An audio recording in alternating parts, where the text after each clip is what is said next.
Governo aprova projeto decreto-lei com a segurança, saúde e higiene e serviço FATIM.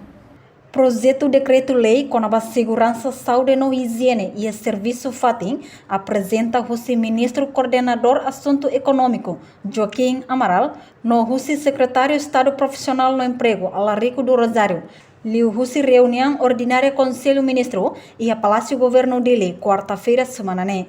Ministro Presidencial Conselho Ministro Fidelis Manuelete Magalhães informa, trabalhador sirem responsabilidade ba iha área sira e a condição de serviço no saúde, ato promove ação formação e a área proteção no segurança e higiene, no saúde e a serviço FATIM, ato contra risco no mora sira li impacto serviço. O Conselho Ministro na prova proposta de lei para segurança, saúde e higiene no trabalho. Você me cai, não apresenta você se for. Primeira decreto-lei,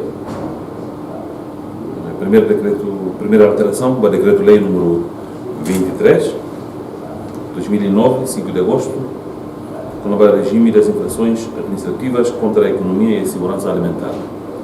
Você me cai.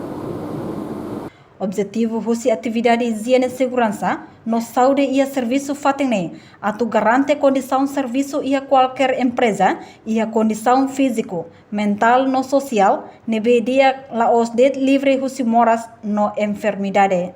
Reportagem Marquita da Silva, Sabina Sansa, Televisão Timor Post.